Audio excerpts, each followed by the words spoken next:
what I do is start from the ambiances. So I will go to my first ambiance marker, bring up my window again. So for this, I need the sounds of a park ambiance. And ambiances and backgrounds are the fastest way to get to fill in sound effect. Sometimes this is all we get to do when we are on a limited budget. So I'm going to recall the marker that says Ambiance CU Park, and then I am going to look at the resources that I have. So in the folder that you downloaded, there's actually some sounds that work pretty well for this. So I'll go to my downloads folder, and here's the TBA files that I downloaded. And I can look at these and see if there's anything that might be useful here. So there's one called Sunny Day. There's also some playground ambiance as well. And maybe I'll put these ones in. So I'm going to, again, recall the marker first. So if I recall the marker first, then I can have it actually snap to that location just automatically. So I recall that marker then, and then go to import audio. And then I have this thing called Sunny Day. I'm going to try to bring that in. So remember, I don't want to add. I always want to copy. So I'll click OK. It's going to put it in my audio files folder. If you are on a PC, it's going to have another thing down the bottom left that says use current folder. Because I have already recalled the marker ahead of time, then I can import at selection. So selection is just where your cursor is. Then there it is. So put it in and I can take a look at it. And it sounds pretty good in relation to the scene.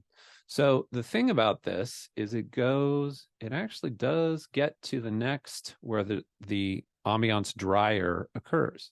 So then I can put my cursor on this track and I can just trim it right where that next marker occurs. I can recall the marker for the ambiance dryer, which is where this park sound is going to end. And then I can just hit S. And then what it does is it trims off the end. So I have this great sound and it's pretty cool. It goes all the way to the end.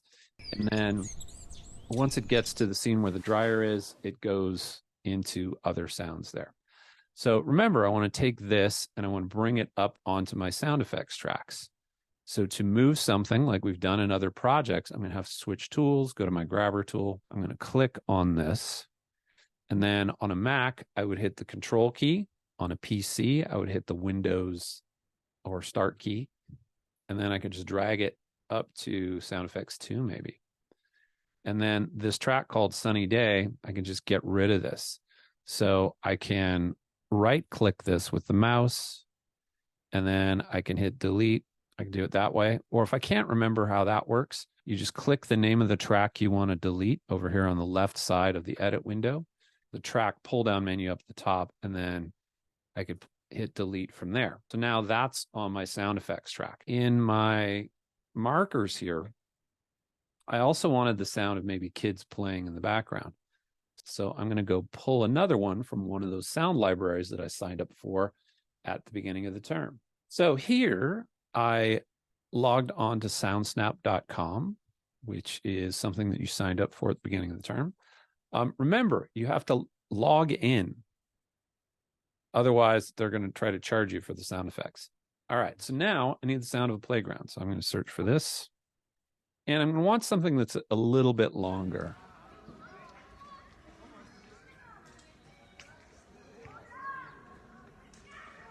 This is kind of nice. It even has, it's a little busy, but I might take it anyways. So I click the little download on the right.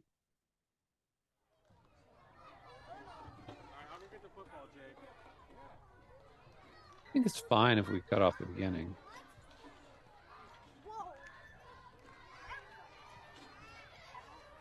I'll bring it anyways.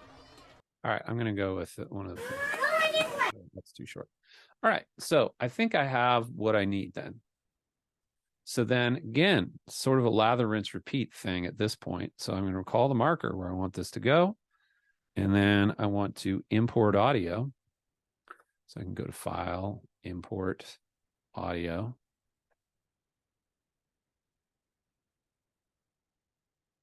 So one of these is already downloaded, so I'm going to try that one first. So I just click on it, and then remember, I always want to convert or copy. I never want to add. This one I have to convert because it's a completely different bit depth and sample rate. So I'll click open, and I'll bring it in at the selection. So if I've recalled the marker first, it will place this for me. So there it is. And then I can watch it with it.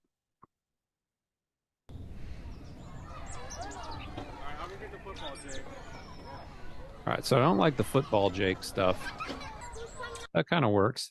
So I'm going to trim off the beginning of this one. So remember, we trimmed off the end of the last one by hitting S. I will trim off the beginning of this by hitting A. But now it's not at the marker anymore. So I'm going to go click on the marker here. And then what I can do on a Mac is I can hit the Control key and then click this. On a PC, I can hit the Windows Start key and click it, and then it will jump to that particular place. I'll take this and I'm going to turn it way down because there's kids, but they're far away. So there we go. I like that better. And then I want to trim off the end of this. So I will switch to my selector tool, put the cursor on that track there, recall the next marker for the dryer. I can hit S and it'll trim it off. So A trims off the beginning of a clip, S trims off the end, and then you can turn down the volume by clicking over here on the bottom left-hand corner and then just turning it down and then listening to it. So I think that sounds pretty good. So I'm already moved Sunny Day up. And so that control function on a Mac or the Windows Start function, it also keeps things in place as you move. So I'm going to take these, put them in the right place, get rid of this track. I'm going to right click it this time and then hit delete because that's the easiest one for me since I remember it that way. And then I'm going to put a perspective change in here. And so I'm just going to recall the marker with the cursor on this track. I'm going to hit B for blade. And then I'm going to turn this one up a little bit.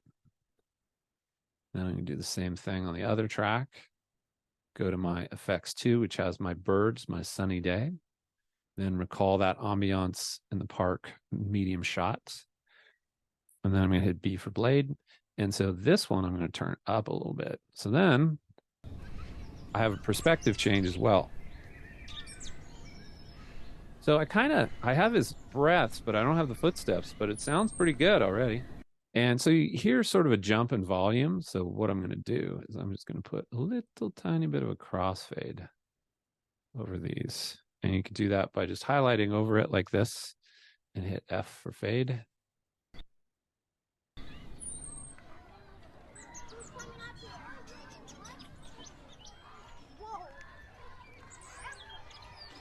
Kind of interesting. It's just completely accidental. But there's a kid that says, "Who's coming up here?" just as the grandfather's walking up. So I sort of like that one.